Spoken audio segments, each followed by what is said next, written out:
Hola, mi nombre es Macarena Trujillo y en la sesión de hoy vamos a trabajar estereotipos de género en las ciencias.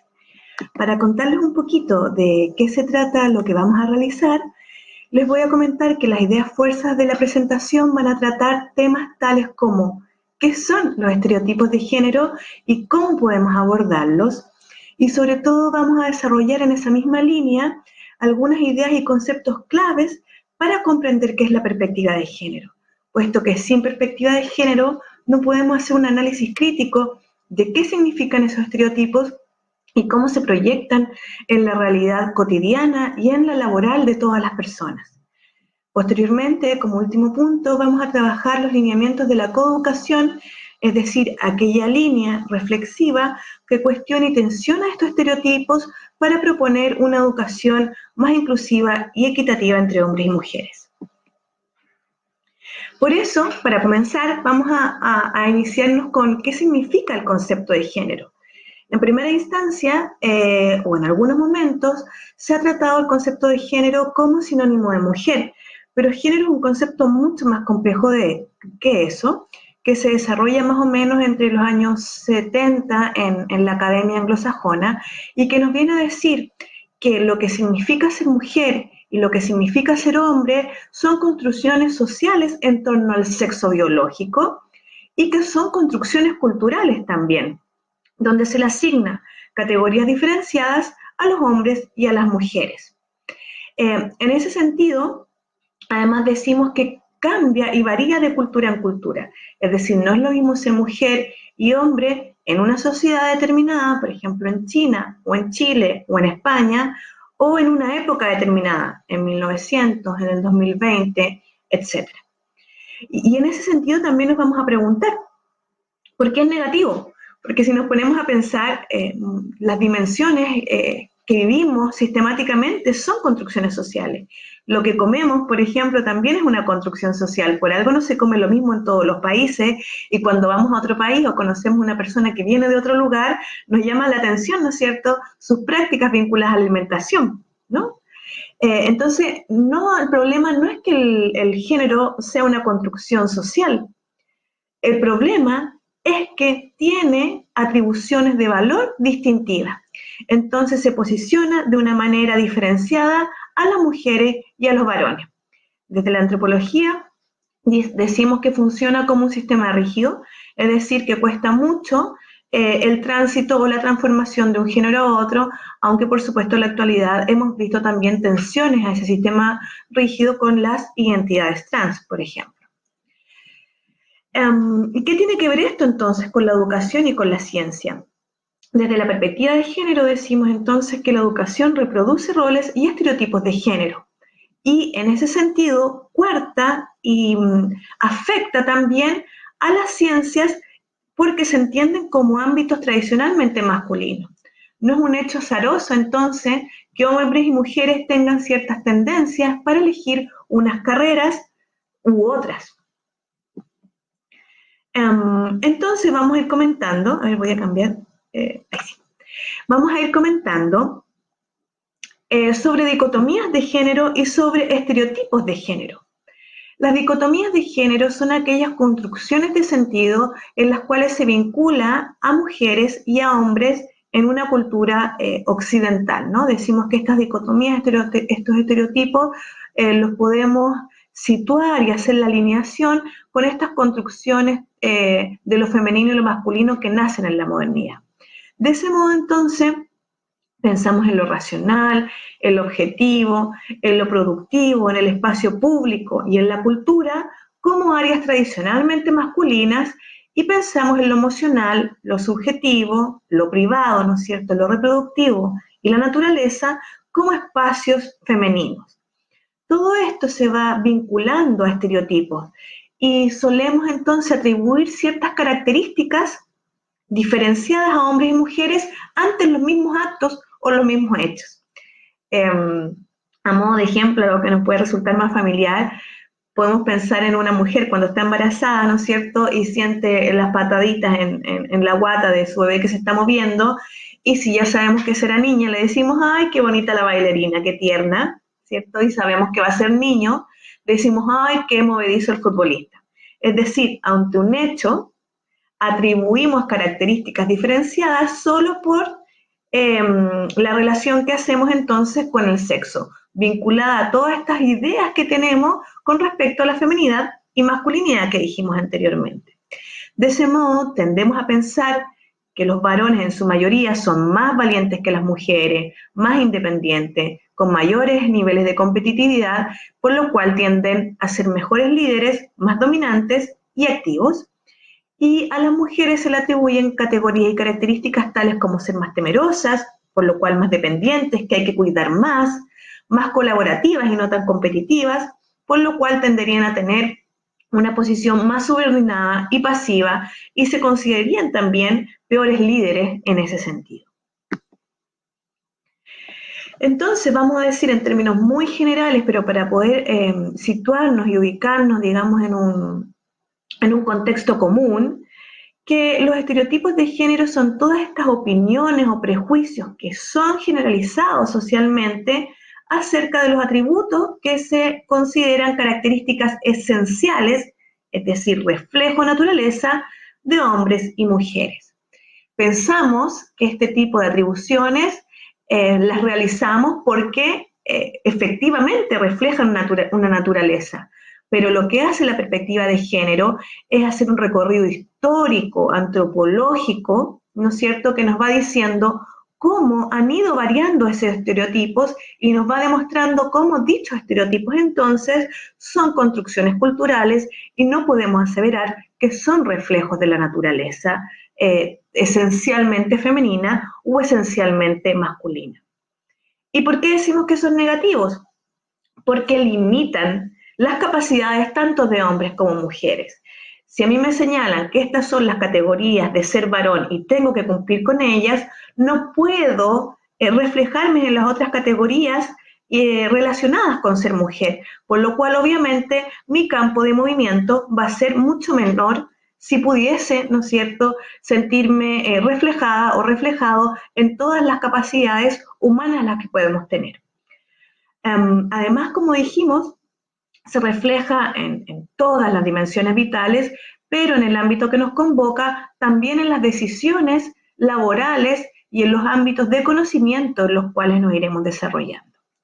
Hay muchas teorías con respecto a los estereotipos de género, pero en términos amplios van a decir que son sexistas.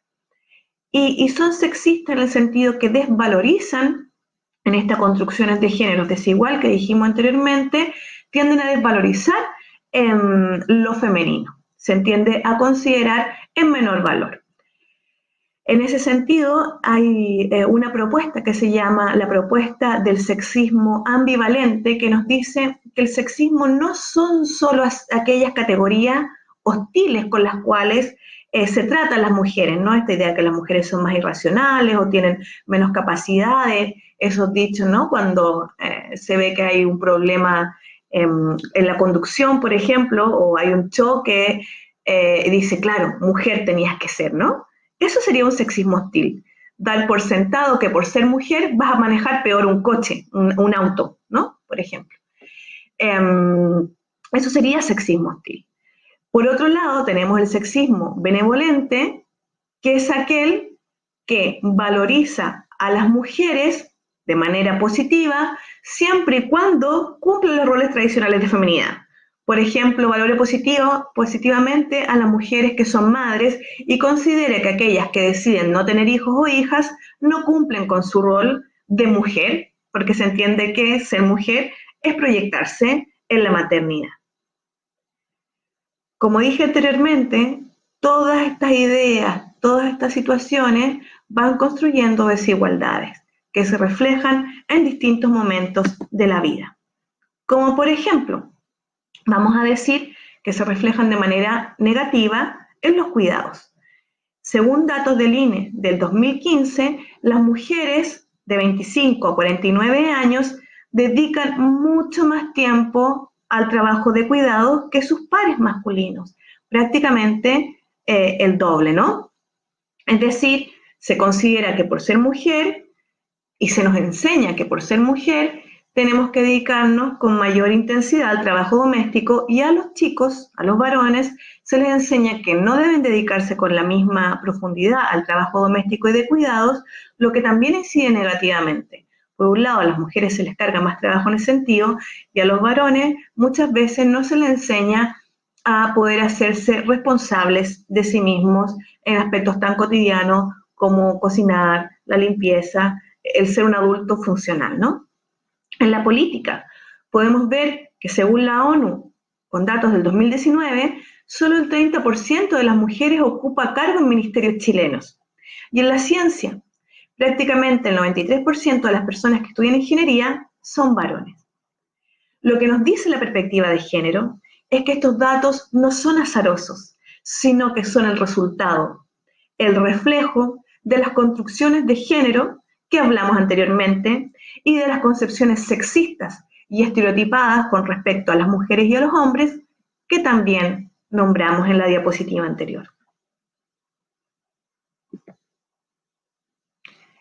¿Y qué pasa con las mujeres en el mundo?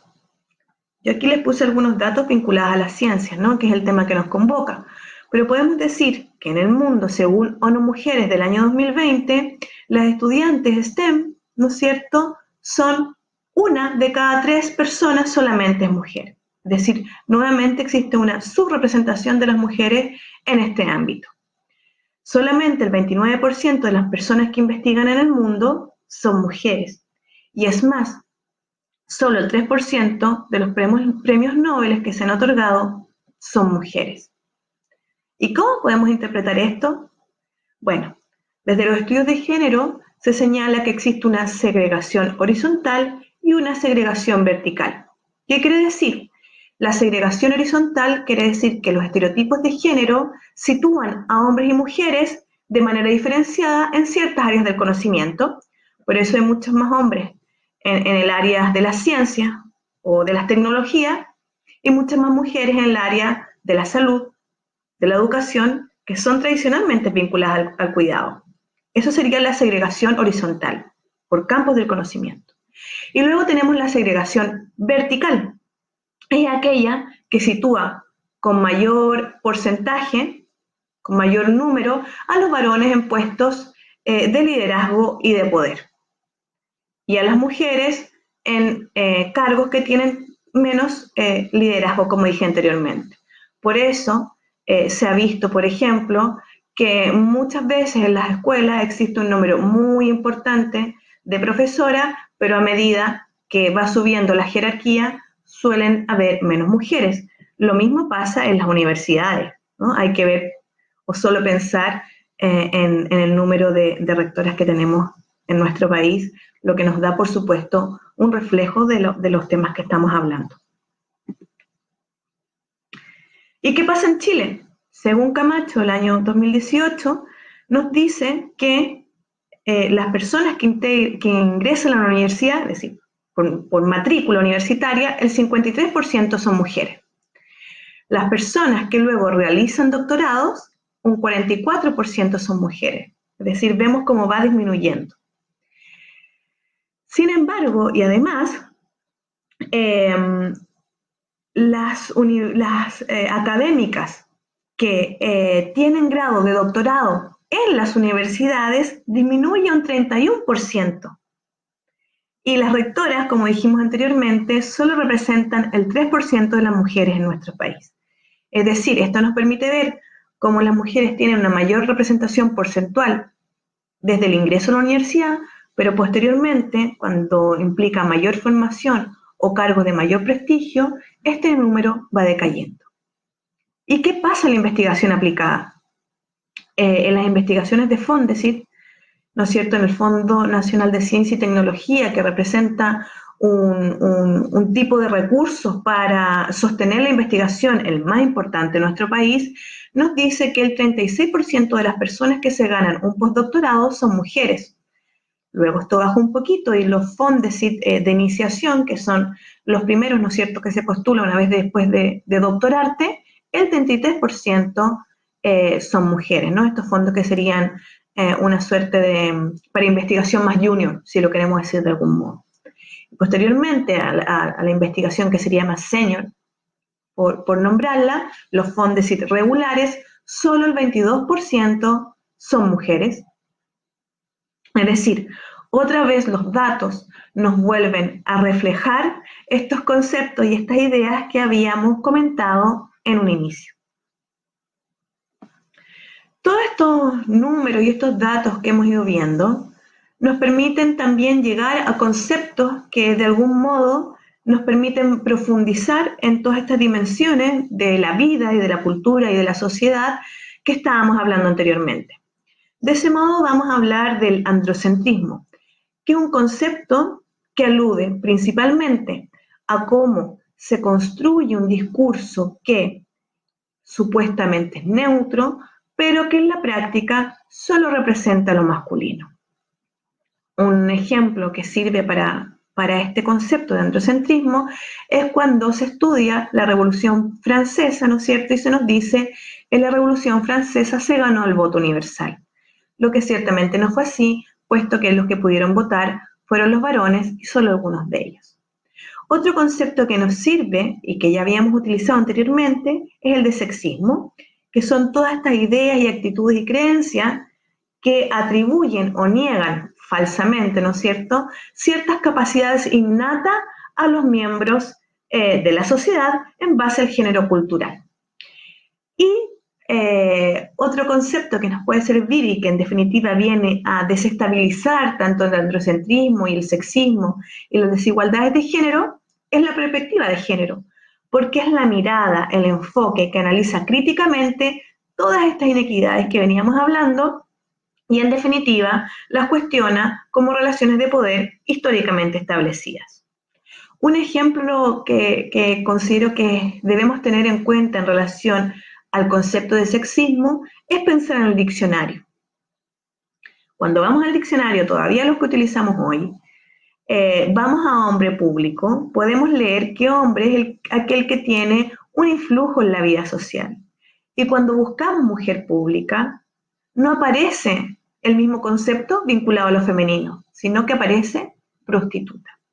Si bien podemos decir que en la actualidad sabemos que esto no es así, que ser mujer pública no es sinónimo de prostituta, considero que es súper importante que pensemos por qué siguen el diccionario entonces y cuáles son los diccionarios con que los niños y las niñas aprenden. De hecho, como anécdota, pero cuando mi hija entró a primero básico, le pidieron un diccionario y yo se lo llevé y de hecho lo revisé y seguía apareciendo. Este es el libro, el diccionario, con que van a seguir y siguen aprendiendo niñas y niños, no solo de nuestro país, sino del mundo. Y otro ejemplo con respecto a estereotipos de género es una investigación que se realizó en 2012, en la cual se realizó un experimento. Se envió el mismo currículum, exactamente igual, solo que uno iba firmado por un hombre, John, y otro iba firmado por una mujer, Jennifer. Por supuesto, John, con el mismo currículum de Jennifer, recibió muchas más respuestas positivas. Esto nos viene a decir que muchas veces los estereotipos no los explicitamos o no queremos reproducirlos, pero están tan interiorizados que en definitiva producen y reproducen desigualdad. ¿Qué es lo que nos dice la perspectiva de género entonces? Que en la educación y en muchas áreas del conocimiento, no solo la educación, eso es importante subrayarlo, existe una invisibilidad porque se considera que es neutra, pero no lo es. Es importante que reconozca que también en la educación, como en otros ámbitos de la sociedad, se reproducen roles de género. Y se reproducen en esta legitimación de estereotipos, muchas veces inconscientes, y también en las expectativas y en las etiquetas que le ponemos a niños y a niñas y lo que esperamos con respecto a su resultado educativo. Todo esto, la perspectiva de género lo ha nombrado como currículum oculto de género. Es decir, todos estos contenidos, todas estas prácticas en el aula que dan vida, que alimentan todos los estereotipos que habíamos hablado anteriormente. Ante esta realidad, alternativas, la perspectiva de género.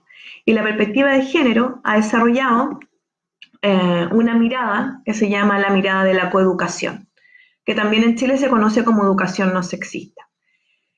Y esta perspectiva, este enfoque, considera que las transformaciones de los estereotipos sexistas son necesarios, profundamente necesarios, de hecho una de las bases o de los pilares más importantes para promover la igualdad entre los géneros. ¿Qué pretende? Pretende entonces que la educación no sea hacia el género, se dé cuenta cómo históricamente, ¿no es cierto?, ha generado también una reproducción de estos estereotipos y se pretende entonces que por medio de ella se desarrolle la personalidad en igualdad de oportunidades, eliminando estereotipos y sesgos sexistas. Se suele señalar y subrayar sistemáticamente que no es lo mismo que educación mixta, es decir, no es lo mismo que escuelas de niños y niñas en conjunto, sino que tiene un sentido mucho más crítico y mucho más profundo con respecto a cómo enseñamos a niños y niñas dentro del aula. ¿Y en qué sentido quiere transformar los sesgos sexistas? Considerando que la situación de las mujeres en las ciencias no es aislada, sino que responde a una estructura social mayor de relaciones desiguales de poder en el marco de las construcciones de género, ¿no?, que en definitiva es lo que hemos venido resaltando. ¿Y cómo podemos hacerlo? Bueno, hay múltiples estrategias que también se basan en enfoques que han llevado entonces a pensar de qué manera podemos abordar estas temáticas, pero en términos muy generales se cuestionan entonces los estereotipos tradicionales de género. Es decir, estas dicotomías que vimos antes, ¿no es cierto? Estas ideas que los chicos tienden a ser más líderes y las mujeres más subordinadas, o que los chicos son más inteligentes para matemáticas y las chicas para lenguaje, o que los chicos tienen más capacidades para tecnología y las chicas para los ámbitos del cuidado, se cuestionan, se tensionan. Y no es un trabajo menor, es un trabajo importante porque no solo la educación reproduce estos estereotipos, sino también están profundamente arraigados en la familia, en los medios de comunicación, en las obras literarias, es cosa de que miremos los cuentos infantiles, el ejercicio de mirar los cuentos infantiles y vincularlos, ¿no es cierto?, a estos estereotipos de género que comentamos anteriormente, es un ejercicio muy interesante porque emerge con claridad estos roles. De este modo, entonces, la idea es reconfigurar los imaginarios, ¿no es cierto?, de construir para volver a construir ideas más amplias de las potencialidades humanas que hablamos anteriormente. Y por supuesto esto implica revisar prácticas en el aula. ¿Cómo nos vinculamos con los niños? ¿Cómo nos vinculamos con las niñas? ¿Qué actividades les pedimos? ¿De qué modo les tratamos? ¿Les tratamos de una manera diferenciada? Es decir, revisar cómo reproducimos o no todos estos estereotipos, incluso revisando el material con el cual trabajamos. Todos estos puntos los trataremos con mayor profundidad cuando hagamos el taller. Como reflexiones finales, a modo de resumen, hemos podido decir entonces que el género es una construcción social, pero no solo es una construcción social cualquiera, sino es una que reproduce y proyecta desigualdades entre hombres y mujeres. Al ser una construcción social que proyecta esta desigualdad, va dando espacio a estereotipos, lo que se proyecta en todas las áreas de nuestra vida, desde lo que hacemos en la casa hasta lo que hacemos en nuestro trabajo. Y por supuesto se relaciona con el ámbito científico. Dijimos que algunos de los ejemplos que vimos anteriormente no son azar, sino que reflejan todo este ideario y se materializan en la vida cotidiana. Todas estas situaciones generan, por supuesto, desigualdades en la vida tanto de hombres como de mujeres, pero con mayor proporción en la vida de mujeres al reflejarse estas desigualdades y estas jerarquías diferenciadas que hablamos anteriormente. Sin lugar a duda, la educación es un espacio de transformación y un espacio potentísimo, que quizás necesita también del apoyo de otros ejes que son importantes a nivel social, pero que tiene un papel fundamental en la transformación de las desigualdades de género y de los estereotipos de género. ¿Cuál es la herramienta más conocida en el ámbito de la educación? La coeducación, que como dijimos, es aquella estrategia, aquella herramienta que nos permite tensionar, cuestionar y transformar los roles de género. Les quería agradecer estar presentes aquí en esta reflexión que hemos realizado con respecto a género, estereotipos y a ciencia, y contarles entonces que cuando hagamos el taller vamos a repasar algunas de estas ideas y de estos conceptos, y también vamos a proyectar algunos de ejemplos de cómo se puede aplicar una perspectiva coeducativa en el aula. Muchas gracias, un abrazo a todos y a todas.